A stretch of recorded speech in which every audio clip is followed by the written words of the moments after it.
Hello everyone welcome to another video. இன்னைக்கு வீடியோவில் வந்துட்டு நம்ம எதை பற்றி பார்க்க போகிறோம் அப்படின்னு பார்த்தீங்கன்னா, ஒர்க் அவுட்டை ஸ்டார்ட் பண்ணி 2 வாரம் ஆயிடுச்சு.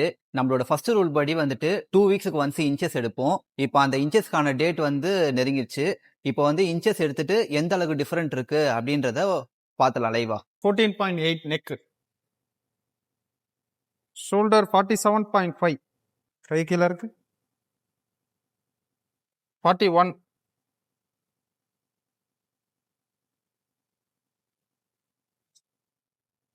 33,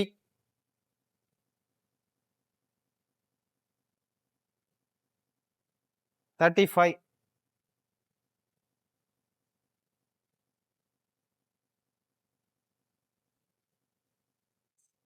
36.5, leg right side,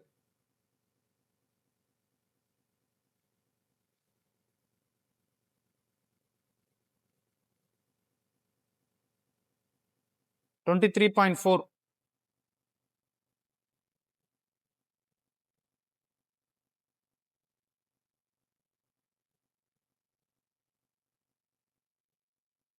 23.4, ஹோல்ட் பண்ணு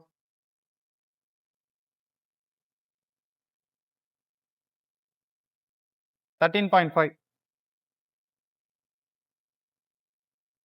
13.6, bicep left side 14.8,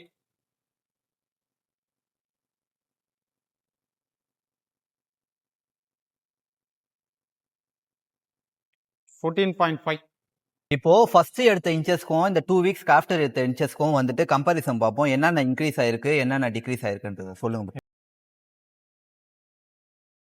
இப்போ நம்ம நெக் எடுத்திருக்கோம். ஃபர்ஸ்ட் டைம் எடுத்ததுக்கும் இப்போ எடுத்திருக்கிறதுக்கும் ஒரு 1/2 இன்ச் கம்மியாயிருக்கு. ஆனா இதுவே ஷோல்டர் பாத்தீங்கன்னா 1/2 இன்ச் இன்க்ரீஸ் ஆயிருக்கு. செஸ்ட் இன்க்ரீஸ் ஆயிருக்கு 1/2 இன்ச். லெக்கு, அப்டமன் மீதி எல்லாமே சேமா இருக்கு. லெக் மட்டும் இன்ச்சஸ் வந்து கம்மியா இருக்கு. மற்ற எல்லாமே இன்ச்சஸும் சேமா இருக்கு. உங்களுக்கு அப்பர் பாடியில ஏன் இன்ச்சஸ் ஏறி இருக்குன்னா ஆல்ரெடி வந்து நீங்க ஒர்க் அவுட் ஒரு 4 to 5 இயர்ஸா எக்ஸ்பீரியன்ஸ் பண்ணிருக்கீங்க. மசில் மெமரிலாம் இருக்கும். ஃபர்ஸ்ட் ரீசன் அது. செகண்ட் ரீசன் என்னன்னா நீங்க ஆல்ரெடி இப்ப நீங்க எடுத்துட்டு இருக்க ஃபுட் வந்து அதுலயும் கொஞ்சம் கொஞ்சம் ப்ரோட்டீன் இருக்கும். மில்க்கு, டாலு அந்த மாதிரி இருக்கிற ஃபுட்ல கொஞ்சம் கொஞ்சம் ப்ரோட்டீன் இருக்கும். அதனாலயும் ஒரு ரீசனா இருக்கலாம்.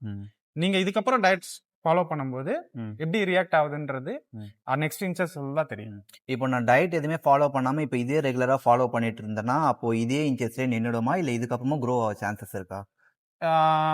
இன்க்ரீஸ் ஆகலாம். ஏன்னா இப்பதான் நீங்க ஒர்க் அவுட் ஸ்டார்ட் பண்ணிருக்கீங்க. கேப் விட்டு இப்பதான் ஒர்க் அவுட் ஸ்டார்ட் பண்ணதால இன்க்ரீஸ் ஆகலாம். அது இப்போ இன்னொரு 2 வீக்ஸ் நம்ம வெயிட் பண்ணி தான் அதை இது பண்ணணும். இன்ச்சஸ் எடுக்கும்போது தான் அதுல தெரியும். இப்போ சப்போஸ் அதுல இன்ச்சஸ் ஏறல அப்படின்னா நம்ம ஃபுட்டுல வந்து ப்ரோட்டீன் ஆட் பண்ணணும். இப்போ இன்னொரு வாட்டி வந்துட்டு நான் ஒரு 2 வீக்ஸ்க்கு வந்து எந்த டயட்டுமே ஃபாலோ பண்ணாம இப்படி எடுத்து இன்ச்சஸ் செக் பண்ணி பார்க்கலாமா? அது பெஸ்ட் ஆப்ஷனா? இல்ல அதுக்கப்புறம் இப்போ டயட் இப்பத்துல ஸ்டார்ட் பண்றது எதுவோ? இல்ல எனக்கு தெரிஞ்சு நீங்க இப்பத்துல இருந்தே டயட் ஸ்டார்ட் பண்றது வந்து ரொம்ப பெஸ்ட் ஆப்ஷன். ஏன் நம்ம இன்னொரு 2 வீக்ஸ் வந்து தள்ளி போடுறது மோஸ்ட்லி பெருசா ரியாக்ட் ஆகாது பாடி. சும்மா 0.5, 0.2 அந்த மாதிரி தான் இன்ச்சஸ் ஏறுமே தவிர இதுவே நீங்க ப்ரோட்டீன் எடுக்கும்போது இன்க்ரீஸ் ஆகலாம். இதே இன்ச்சஸ் வந்து நெக்ஸ்ட் 2 வீக்ஸ்க்கு அப்புறம் இன்க்ரீஸ் ஆகலாம். நான் எதுக்காக கேக்குறேன்னா இப்போ நம்ம வந்து லாங் டேர்மா தான் இந்த ப்ராசஸ பண்றோம். ஓகேங்களா? இப்போ எடுத்த உடனே வந்து புரோட்டீன் இன்டேக் அதெல்லாம் கொடுக்காம நம்மளால டெய்லி லைஃப்ல இருக்கிற ஃபுட்டே சாப்பிட்டுட்டு ஓரளவுக்கு இன்னும் இன்ச்சஸ் டெவலப் பண்ண முடியுமா அப்படின்னு சொல்லிட்டு டெஸ்ட் பண்றதுக்காக தான் இந்த வீடியோவே. ஸோ அதனால வந்து இன்னும் ஒரு 2 வாரம் வந்துட்டு தள்ளி போறது அதுக்காக நான் கேட்கறேன். இல்ல நீங்க அப்ப அதை நீங்க ட்ரை பண்ணி பார்க்கலாம்னா நீங்க தாராளமா தள்ளி போடலாம். இல்ல உங்களுக்கு இப்போ இன்ச்சஸ் ஏறணும் இல்லை மசில் நல்லாவே பில்ட் பண்ணணும் அப்படின்னா நீங்க இப்போ எடுக்கிறது ப்ரோட்டீன் நல்லது. இல்ல நீங்க ட்ரை பண்ணி பார்க்கலாம், என்ன ரியாக்ட் ஆகுதுன்னு பார்க்கலாம் அப்படின்ற ஒரு ட்ரைனரா என்ன ரியாக்ட் ஆகுதுன்னு பார்க்கலான்றது வந்து ஒரு 2 வீக்ஸ் வந்து தள்ளி போடுறது பெஸ்ட் தான். ஓகே. அப்போ நான் வந்துட்டு இன்னும் ஒரு 2 வாரத்துக்கு வந்துட்டு நான் ரெகுலரா சாப்பிட்ற ஃபுட்டை வச்சு அதுக்கப்புறமா இன்ச்சஸ்ல வந்து கால்குலேட் பண்ணி பார்க்கலாம் எந்த அளவுக்கு டிஃபரன்ஸ் இருக்கு அப்படின்னு சொல்லிட்டு. பார்க்கலாம். சரி, ஓகே.